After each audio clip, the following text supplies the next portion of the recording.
Olá, somos da Carbon-Fi, o podcast da Carbon Business School, a escola de negócios focada em originação de negócios. Prazer estar aqui para mais essa análise profunda.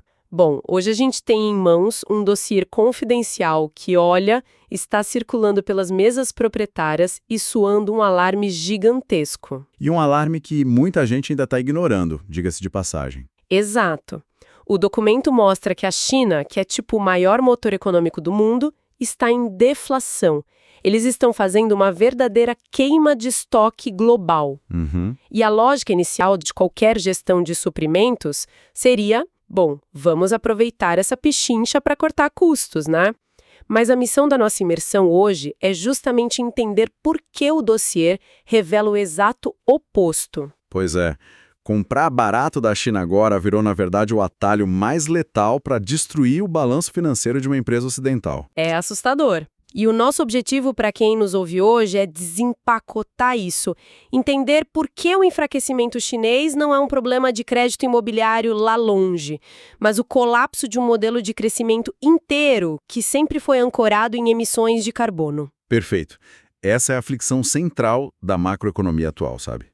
Porque para aquele operador financeiro mais tradicional, que olha só para o curtíssimo prazo, isso parece só mais um ciclo normal de desalavancagem na Ásia. Um ciclo que vai passar rápido, na visão deles. Exatamente.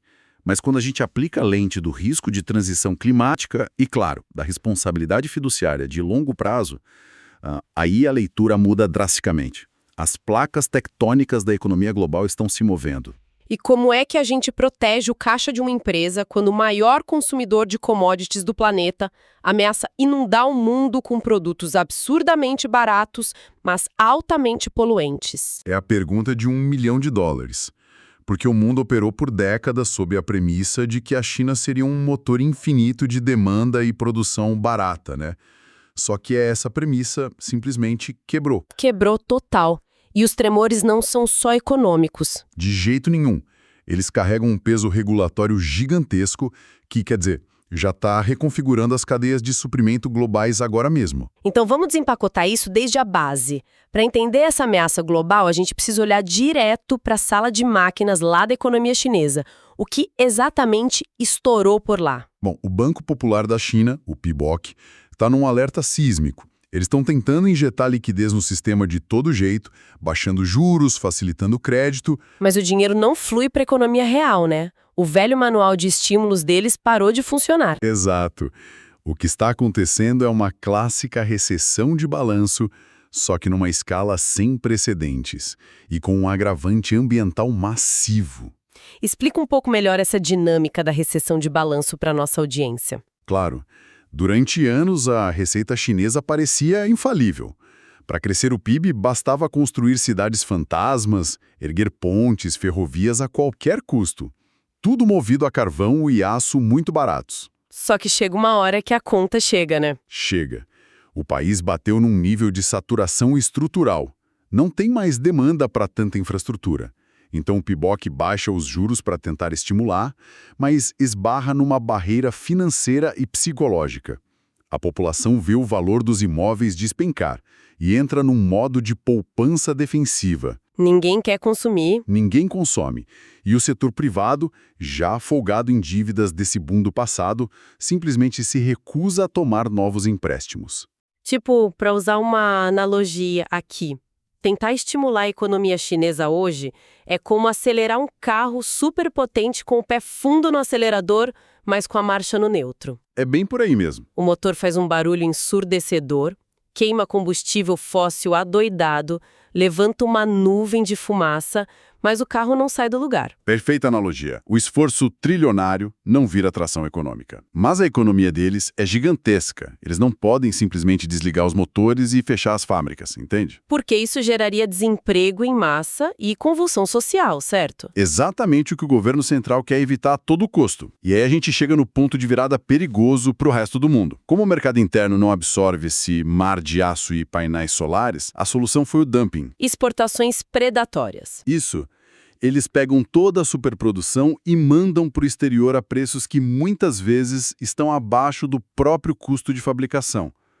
Na prática, a China está exportando deflação para salvar o próprio parque industrial. E aqui, bom, eu preciso fazer meio que o papel de advogada do diabo. Vamos lá. Se eu assumo a cadeira de diretora financeira de CFO numa multinacional ocidental e o meu bônus depende de cortar custos operacionais, o famoso OPEX, receber produtos chineses com 30% de desconto parece um presente dos céus. Ah, parece muito. A intuição puramente comercial me faria assinar contratos de compra na hora. Por que o dossiê chama isso de uma armadilha fatal? Porque essa lógica faria todo sentido uns 10 anos atrás, mas a matemática financeira mudou estruturalmente. Quando um auditor disseca o balanço dessa empresa seduzida pelo insumo barato, ele não enxerga uma vitória no OPEX. Ele enxerga o quê? O passivo oculto. Ele enxerga a importação imediata de um passivo de carbono gigantesco.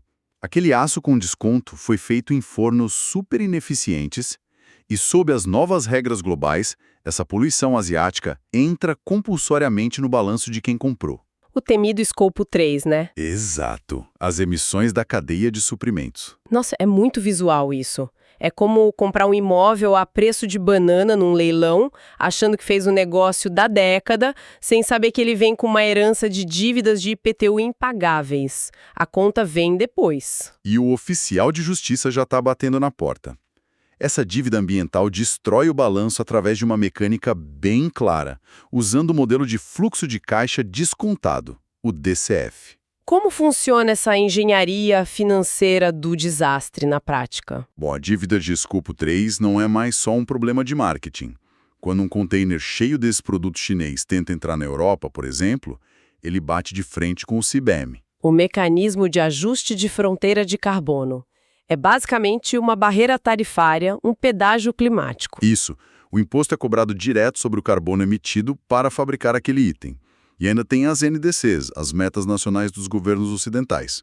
Então o produto chega no porto europeu e toma uma taxa tão alta que perde toda a competitividade. Fica caro demais para vender. Fica invendável. Ele vira um ativo encalhado, um stranded asset. E os auditores ESG penalizam a empresa. Aí o investidor grande, que tem metas de descarbonização, olha o risco e exige um prêmio de risco asfixiante para colocar dinheiro ali. O que faz o custo de capital da empresa, o AC, explodir, certo? Explode. Financiar a operação fica caríssimo. Se a gente conectar isso ao cenário maior, a grande ironia é que a China exporta a deflação, mas o Ocidente responde com uma inflação carbônica. O desconto inicial simplesmente evapora. Evapora e ainda deixa um rombo. Bom, com essas economias gigantes em rota de colisão comercial e climática, a gente precisa trazer a lente aqui para o Brasil, onde o país se posiciona para não ser arrastado junto. É uma posição delicada, sem dúvida. Porque as nossas exportações de soja, minério, celulose são umbilicalmente ligadas à China. Se a economia lá engasga e eles ditam um preço menor, a commodity física brasileira sofre com essa deflação, o que machuca as empresas do Ibovespa. A vulnerabilidade física é muito real. Se a gente olhar só para o volume do grão ou da rocha isoladamente, eles sofrem. Mas o dossiê mostra uma rota de fuga fiduciária para o Brasil. E qual seria essa rota? Está nas regras da Comissão de Valores Mobiliários, a CVM, que se alinhou aos padrões do ISSB pela Resolução 193. Aquela que obriga as empresas de capital aberto a relatarem de forma auditável as emissões, certo? Exatamente. Escopos 1, 2 e 3. O que isso faz é criar uma divisão de águas. Ah, acho que entendi a jogada.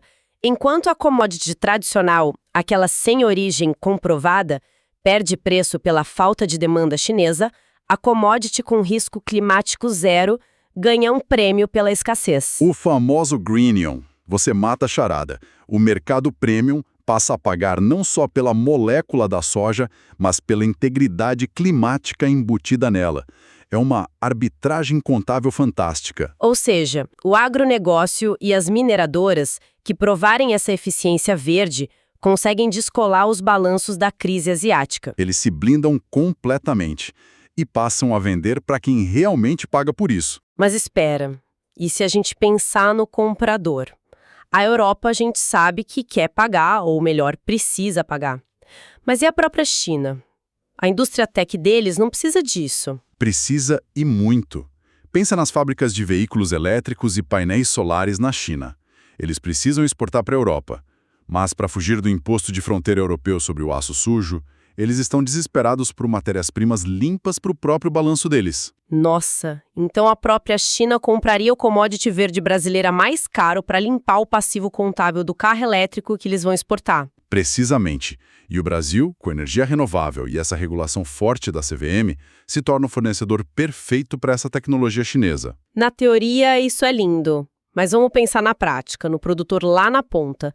Trocar trator a diesel por elétrico, usar bioinsumos, agricultura regenerativa, isso exige um capex absurdo. E o crédito chinês fácil já não existe mais. Exato. Como se financia essa transição?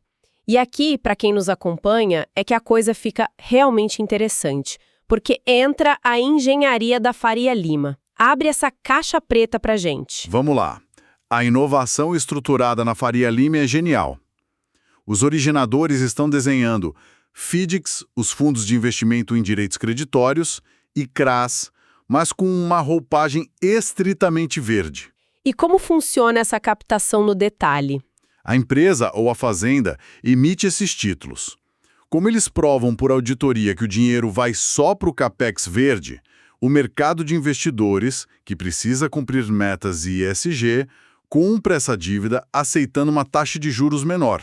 Eles entregam um greening na veia. Exato.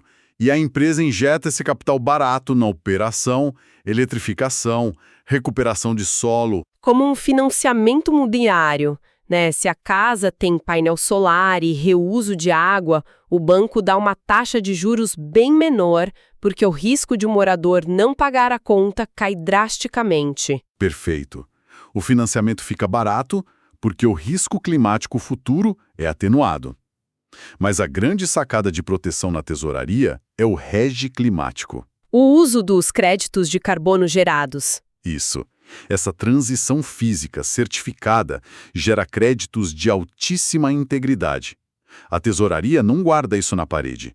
Eles usam como ativos financeiros para montar operações de hedge. Então, se o preço da soja afunda lá fora, a venda do crédito de carbono compensa a perda. E a Faria Lima captura o spread dessa orquestração toda, entregando liquidez para o produtor nacional. A commodity fica blindada. Entendido o mecanismo.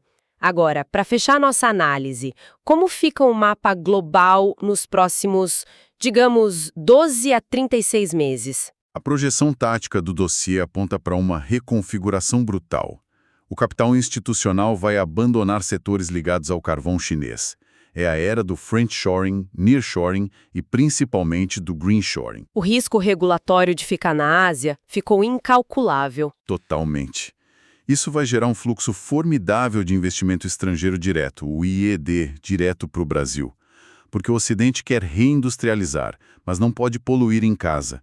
O Brasil se consolida como essa base verde global insubstituível. E o alerta final que fica para C-levels e gestores que escutam o programa é muito claro. Continuar ancorado no velho motor chinês parou de ser uma questão de marketing, né?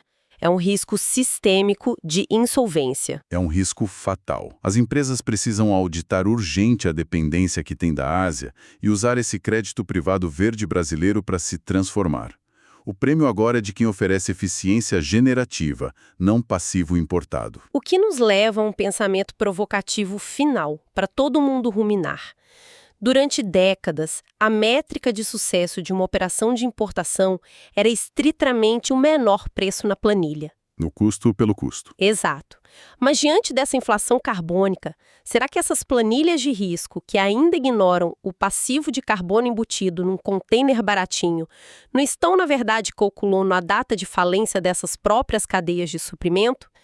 Se o carbono é a nova moeda de troca global, usar a régua financeira antiga é, sem dúvida, o maior risco de todos.